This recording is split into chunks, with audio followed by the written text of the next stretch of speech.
गिरधारी श्याम बनवारी जय जय राधा रमण गिरधारी गिरधारी श्याम बनवारी जय जय राधा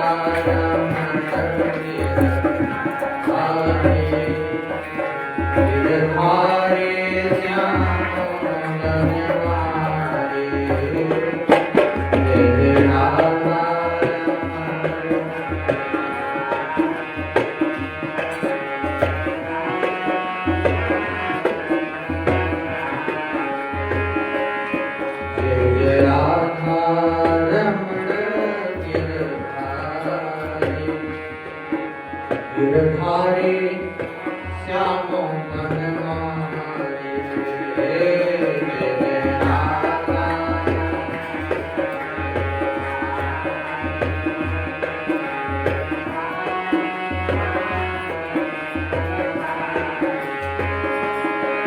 गिरधारी श्याम बनवारी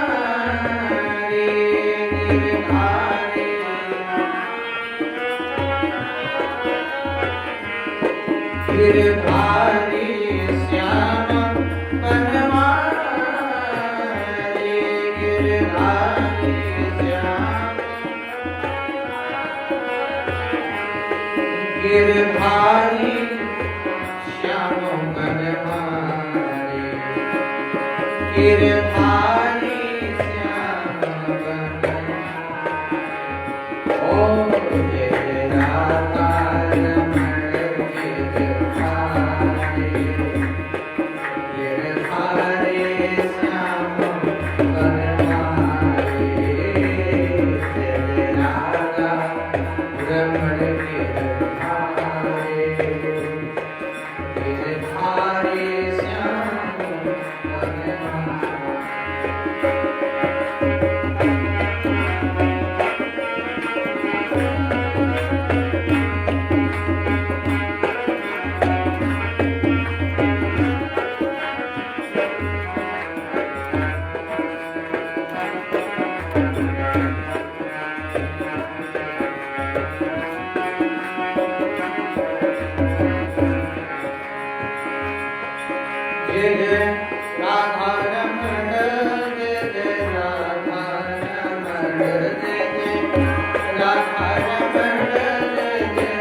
बड़े भाव से बोलना, बड़े प्रेम के साथ नेत्र बंद करके गिरधर लाल जी का ध्यान करो, बाके बिहारी का ध्यान करो और कहो प्रभु तेरे सिवा कुछ नहीं चाहिए। इसलिए जय जय राधा रमण जय जय राधा रमण जय जय राधा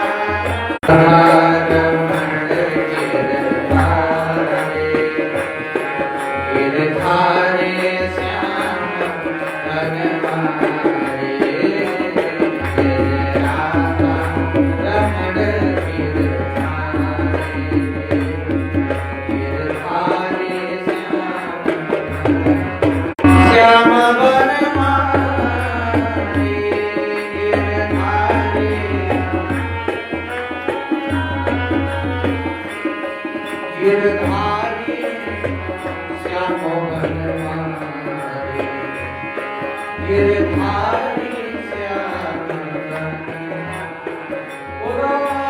जय जय राधा रमण गिरधारी जय जय राधा रमण गिरधारी गिरधारी श्याम बनवारी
जय जय श्री राधे श्याम।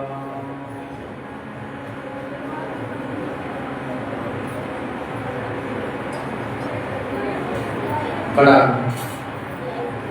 आवत चरितार्थ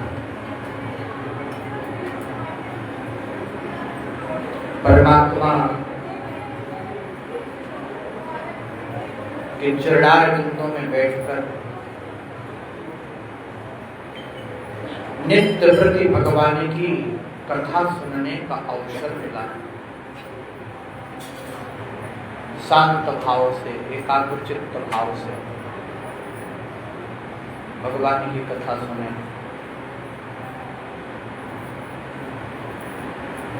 थोड़ी देर के लिए संसार की बातों को छोड़ दो।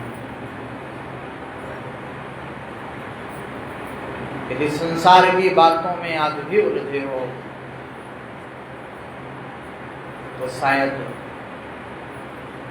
आपको पाने के लिए, ईश्वर की भक्ति के लिए, राम राम सबको कहे दशरथ कहे न कोय, एक बार दशरथ कहे कोटि यज्ञ फल हो। मैं यहां दशरथ का मतलब राम जी के पिताजी नहीं। हम प्रत्येक घटना खत्म हो जाए उस दिन एक बार भगवान का नाम ले लेना, भगवान आपके सामने खड़े हो जाएंगे, गारंटी देता हूं। याद रखना, कलयुग में प्रत्यक्ष परमात्मा किसी को नहीं दिखाई देता। कलयुग में यदि आपको परमात्मा स्वप्न में दिखाई देने लग जाए तो समझना कि हमें दर्शन हो गए उसके।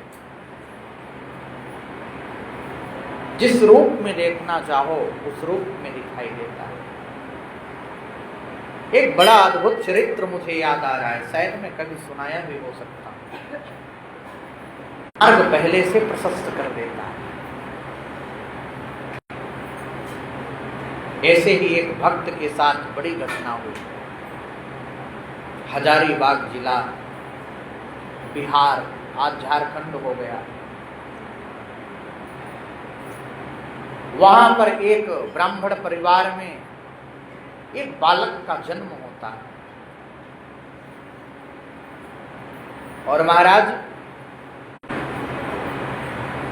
4 वर्ष की अवस्था में उस बालक को चेचक का भयंकर रोग होता है और उसकी आंखें चली जाती हैं, वो अंधा हो जाता है। कुछ दिन के बाद बालक थोड़ा बड़ा हुआ, भाई को बीमारी लग जाती है और भाई भी महाराज देहांतवासी हो जाता है, स्वर्गवासी हो जाता है। वो भक्त जो परमात्मा के प्रति समर्पित हुआ, कैसे हुआ, क्यों हुआ, उसके पास कोई मार्ग नहीं था। भाभी ही एक बची थी, वही माँ। किस क्षण किसके साथ कौन सी घटना हो जाए, कौन सी दुर्घटना हो जाए, किसी को पता नहीं। राम टहल पांडे गरीबी में जीवन व्यतीत करते हैं तो अमीरी के नाम भी अलग होते हैं, गरीबी के नाम भी परिवर्तित हो जाते हैं। नाम था राम टहल पांडे, पांडे भी हट गया, राम भी हट गया। अब उनको लोग टहलुआ टहलुआ कहते। ए टहलुआ इधर आ। किसी ने बड़ी सुंदर पंक्ति कहती है, सभी होते हैं रिश्तेदार जब लेना जिनके लिए आप मरते हो। याद रखना, आपको दूसरा व्यक्ति काम दे जाएगा जो आपसे जुड़ा भी नहीं है, लेकिन आपके नात रिश्तेदार, आपका घर परिवार कभी साथ देने वाला नहीं है। हाँ, मैं सबकी बात नहीं करता हूं, इस संसार में तरह तरह के लोग हैं। राम जी की तरह तो परिवार सबको नहीं मिलता कलयुग में कि राम जी की तरह हर परिवार हो गया। करोड़ों में, लाखों में कोई 1 2 परिवार हैं जहां आज भी राम जी की मर्यादा का पालन होता। याद रखना, बड़ी अद्भुत बात हुई। पांडे जी से सब कुछ छीन लिया गया, कुछ नहीं है, आंखें भी नहीं, धन भी नहीं, माता पिता पहले ही छिन गए, लेकिन फिर भी हृदय में प्रसन्नता, रोज सुनने जाते हैं। ये रुचि हुई। भगवान ने उनसे संसार की वस्तुओं को छीन करके अपनी भक्ति प्रदान की, अपनी कथा में रुचि दे दी, अपने चरित्र में रुचि प्रदान कर दी। ये बड़ी अद्भुत बात है। कथा में भी रुचि, लेकिन कथा के लिए कहे तो कथा के लिए वही आएगा जिसको परमात्मा से प्रेम होगा। कथा के लिए वही बैठेगा जिसको परमात्मा की भक्ति, और जाकर के कहते हैं मैं आपकी सेवा कर दिया करूंगा, आप मुझे तेल दे देना तो मैं आपके पैरों में लगा दूंगा, व्यास जी आपके कपड़े भी धो दूंगा, आप मुझे दे देना, बस आप मुझे कथा सुनाते रहो। भगवान से इस जन्म का संबंध नहीं है व्यक्ति का, जन्म जन्मांतर का संबंध है।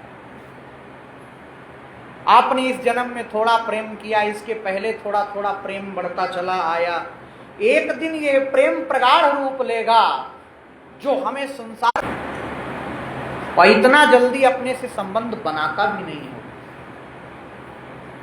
भगवान का कहना है, भोले बाबा हैं, बड़े जल्दी प्रसन्न हो जाएंगे। याद रखना, आपने तप किया, प्रसन्न हो गए, राक्षसों को भी वरदान दे दिया,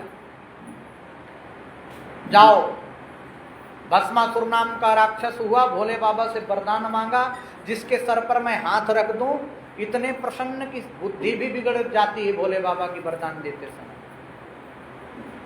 है ना। इतने भोले हैं, कुछ भी मांग लो, जिसके सर में हाथ रख दूं भस्म हो जाए। भस्मासुर कहता पहले तुम्हें भस्म कर दूं, बाद में जो होगा देखा जाएगा। ये भी नहीं सोचते कि ये मेरे लिए घातक हो सकता है।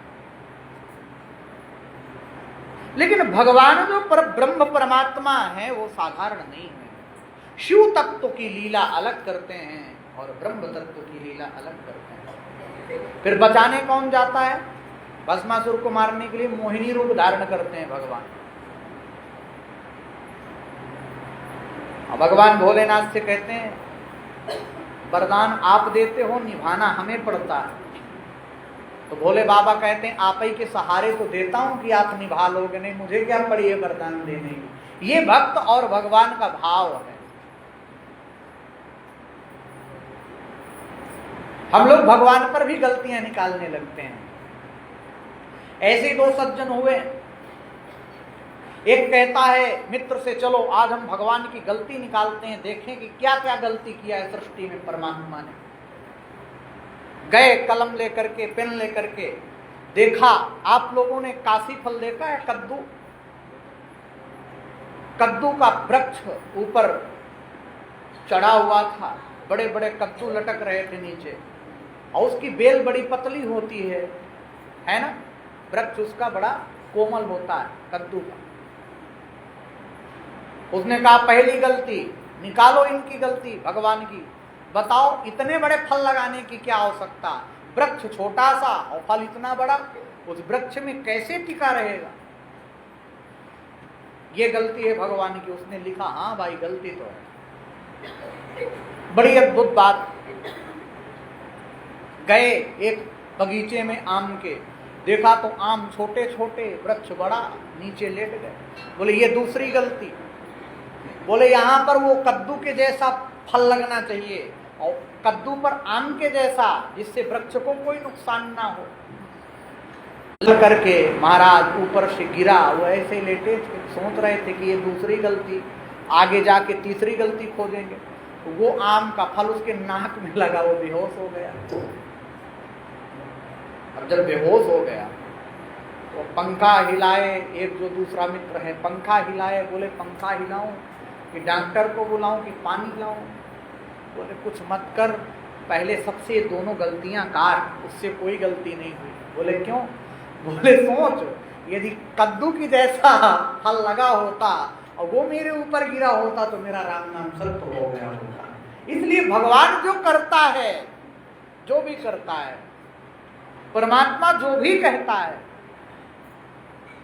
वो बिल्कुल सत्य बात है। अपने पूरे मन से परमात्मा आपको समर्पित है, आप नहीं समर्पित हो, इसमें आपकी गलती है। ईश्वर आपको आज भी समर्पित है, लेकिन आप नहीं समर्पित हो पाते। याद रखना, ज्यादा ज्ञानी होना भी हानिकारक है। ज्यादा ज्ञानी मत बनना। ज्ञान कुतर्क को पैदा करता है और कुतर्की कभी परमात्मा को प्राप्त नहीं कर पाता, कभी नहीं। महाराज एक गांव हम गए थे, आपको बता दें, और बड़ी पूरे गांव वाले एकत्र, बोले सत्संग हो जाए। बोले हाँ। हमने कहा बहुत अच्छी बात महाराज, होना चाहिए। अब सत्संग की बात आई तो वो कहते हैं कि भगवान होते ही नहीं। क्या कभी आपने भगवान को देखा? मैंने कहा अपने मन में, मैंने कहा ये तो अच्छी बात है। मैंने कहा जब सत्संग यहाँ से शुरू हो रहा है कि भगवान होते ही नहीं तो खत्म कहाँ होगा, पता नहीं। बोले अच्छा एक बात बताओ, भगवान एक है कि अनेक? सबने कहा एक। तर्क कैसा दिया? बोले आंखें बंद करो। बोले सब लोग आंख बंद करके चिंतन करो, देखो हाथी। सबने आंख बंद किया, हाँ हाथी की सूंड है, पूंछ है, विशाल का। बोले एक जैसा दिखा सबको कि अलग अलग? बोले एक जैसा। बोले अब देखो घोड़ा, घोड़ा भी एक जैसा दिखा। भैंस, उल्लू, ऊंट सबको दिखा दिया, सबको एक जैसा दिखा, क्योंकि एक जैसा ही सबने देखा था। अब बोले देखो भगवान, आंख बंद करके वो व्यक्ति, सब जितने गांव वाले हैं वो देखते हैं आंख बंद करके, तो किसी को दुर्गा जी दिखाई दी, जिसकी दुर्गा जी के प्रति श्रद्धा थी उसको दुर्गा मैया सामने आई, जिसकी राम जी के प्रति श्रद्धा थी राम जी आए, जिसको बांसुरी वाला पसंद था उसके सामने बांसुरी वाला आए। सब अपने अपने अनुभव, बोले हमें ये वाला दिखाई दिया, हमें। बोले कैसा भगवान? बोले सब दुर्गा, शिव, राम, कृष्ण, कोई भगवान नहीं। बोले एक होता तो सबको एक तरह दिखाई देता, ये अलग अलग क्यों दिखाई दे रहे हैं? कोई नहीं है, छोड़ो। अब भैया गांव वाले पढ़े लिखे तो थे नहीं, हाँ महाराज सत्य कहते हो, कहते तो हैं कि एक है, लेकिन दिखाई अलग अलग देते हैं, इनको तो एक ही दिखना चाहिए।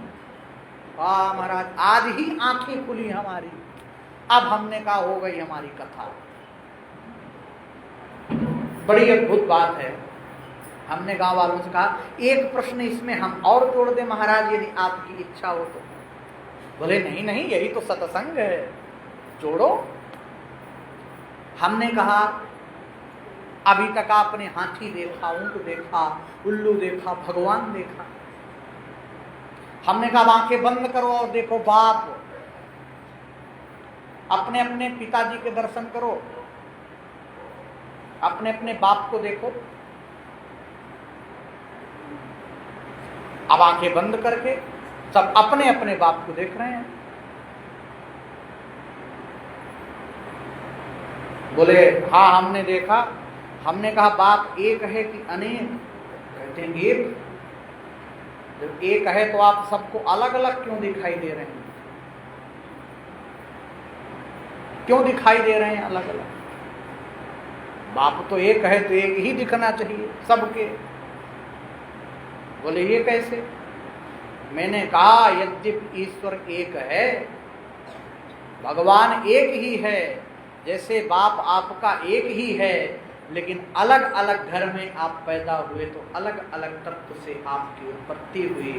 इसीलिए ईश्वर एक है, उसके तत्व से अनेक रूप उत्पन्न हो गए। जिस रूप को आपने माना वह रूप आपके सामने आ गया, इसलिए ईश्वर एक ही है। सब ने कहा महाराज यही बात सही है। ऐसे ऐसे कुतर्की भी मिल जाते हैं। ज्ञान भी बड़ा कठिन है। नहीं होना चाहिए था। ज्ञान से तो भगवान बड़ा कम मिलते हैं, भक्ति से ज्यादा मिलते हैं। राम टहल पांडे का बड़ा अद्भुत, रोज जाएं व्यास जी की कथा सुने। एक दिन भगवान ने उनकी भक्ति की परीक्षा ली, खूब आंधी आई, तूफान आया, बड़े बड़े पेड़ जंगल में गिर गए। अब विचार किया राम टहल पांडे की, अब जाऊं कि ना जाऊं। भाभी ने कहा आज पांडे जी मत जाओ, बाहर बड़ा तूफान है, अंधे हो आप आंख से, वैसे भी रास्ता दिखाई नहीं देता, कैसे जाओ। बोले नहीं, कथा में तो जाऊंगा। लकुटी उठाई, पांडे जी तैयार हुए, बोले भाभी भोजन दे दो। बोले भोजन तो मैंने बनाया नहीं, सोचा आज आप नहीं जाओगे। कुछ नहीं बोले, लेकर के डंडा चल पड़े। महाराज बड़ी अद्भुत बात, जा रहे थे रास्ते में और किसी वृक्ष से टकराए, एक बड़ा सा कुआं था सूखा, उसमें गिर गए। अब उनको दुख हुआ इस बात का, पुकारने लगे कोई तो हो मुझे बचाओ, मैं गड्ढे में गिर गया।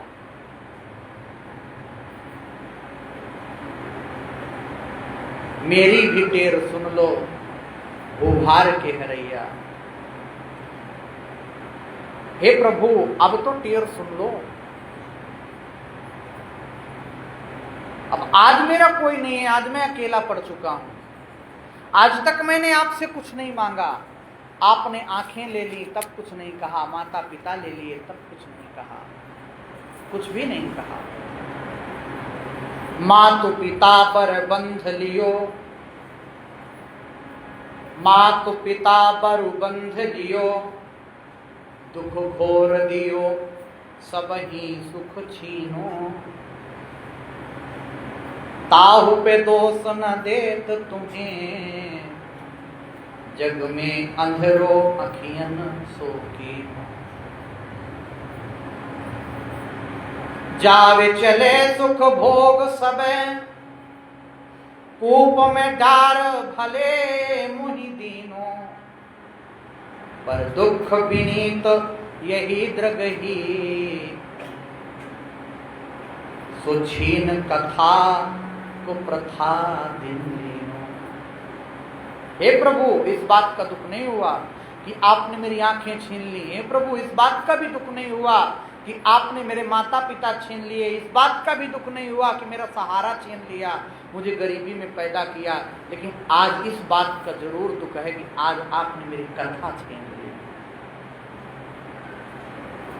ये भावना जब आ जाए आपके हृदय में, एक दिन यदि हम कथा न सुन पाए तो हमारा सब कुछ चला गया, समझ लेना परमात्मा वहीं प्रकट हो जाए। प्रभु मंजूर करते हैं दुआ जब दिल से होती है। प्रभु मंजूर करते हैं दुआ जब दिल से होती है, मगर मुश्किल तो यही है कि ये बात बड़ी मुश्किल से होती है। यही मुश्किल है कि दिल से दुआ नहीं निकल पाती, यही मुश्किल है। और महाराज भगवान प्रकट हो गए। भगवान आए, बोले पांडे जी ऊपर आओ, हाथ बढ़ाओ। हाथ बढ़ाया और भगवान हाथ से खींच लिए। भगवान के हाथ का स्पर्श जब पांडे जी को हुआ तो उनके हृदय से और उनके अश्रुओं से अश्रुधार बह चली। ये हाथ तो मैंने जीवन में पहली बार छुआ है, पता नहीं किसके हैं, कौन है। मुझे तो लगता है मेरे राघव जी ही आ गए। भगवान ने कहा पांडे जी हाथ छोड़ो। पांडे जी ने कहा हाथ छुड़ाना चाहते हो तो सुनो, बाह छुड़ाए जात हो निबल जान के मोह। मैं दिनहीन हूं इसलिए छुड़ाना चाहते हो बाह, तो हाथ तो छुड़ा लोगे, लेकिन हृदय से जब तुम जाओगे तो मर्द बधूंगो तो तब मैं जानूंगा कि आप असली वाले हो। हृदय से निकाल करके दिखाओ। भगवान जान गए। और आरत की आरत निवारवे को नाथ, आप विपत्ति विदारवे को बाह को बढ़ावत हो। पांडे जी पहुंच गए, कथा में लेट शुरू हुई। व्यास जी ने कहा देखो आपके लिए आपकी भाभी भोजन लेकर के आई थी। पांडे जी ने खाया, घर गए, घर में भाभी से पूछा कि आप भोजन लेके गई थी? बोले नहीं पांडे जी मैं भोजन लेके नहीं गई थी। व्यास जी के पास आए, बोले भोजन आपके पास कौन लाया? तो बोले आपकी भाभी। बोले भाभी तो आई नहीं। व्यास जी के नेत्र सजल हो गए, बोले जान गए कौन आया था। पांडे जी चिंता मत करो, आरत की आरत निवारवे को नाथ, आप विपत्ति विदारवे को बाह को बढ़ावत हो। अलेसहु न लाज कमलेश जू न लागत तुम्हें, लेसहु न लाज कमलेश जू न लागत तुम्हें। भक्त हित भाभी को भेष धर के आवत हो, भक्त हित भाभी को भेष धर के आवत हो।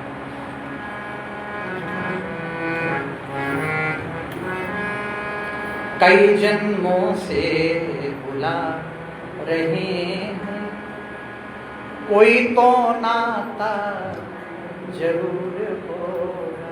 देखो भगवान ने नाता बनाया भाभी का, वो परब्रह्म परमात्मा भाभी का रूप धारण करके पांडे जी के लिए भोजन लेके आया। अब सोचो कि संबंध वो निभाता है कि हम निभाते हैं? संबंध वही निभाता है। मेरे साथ बड़े प्रेम से गाना, कई जन्मों से बुला रहे हैं, कोई तो नाता जरूर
कोई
ही से रह कर तुम ही से पर्दा उठाना जरूर होगा। तुम ही से रह कर तुम ही से पर्दा उठाना जरूर होगा। नजरों से नजरें मिला न पाए मेरी नजर का कसूर होगा।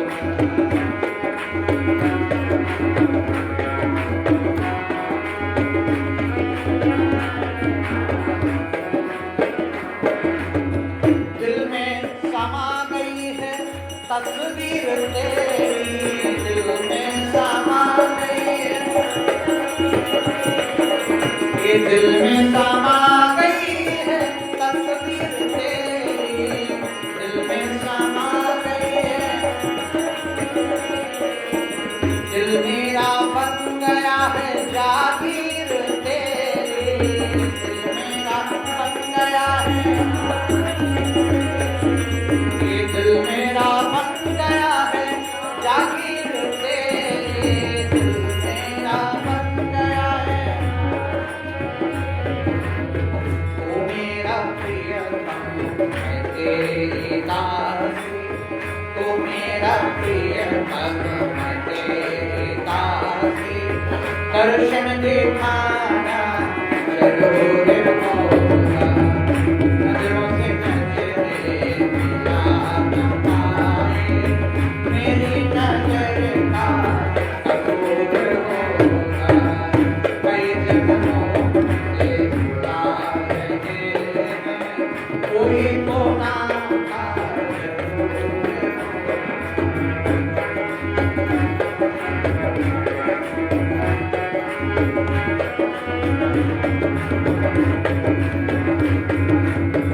कभी बुलाया तीर्थों में, कभी बुलाया,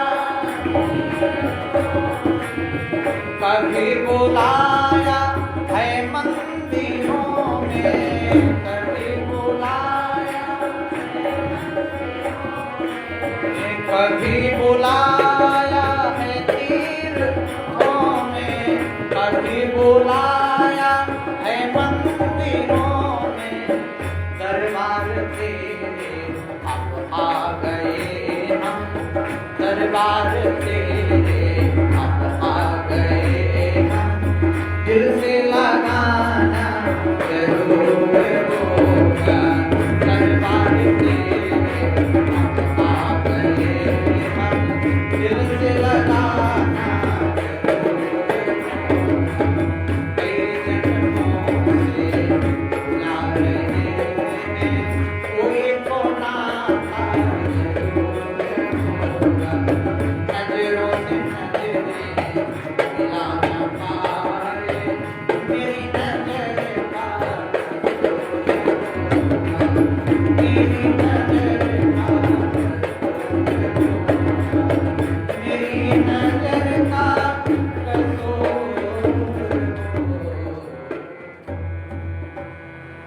कई जन्मों से बुला रहे हैं कोई तो नाता जरूर होगा।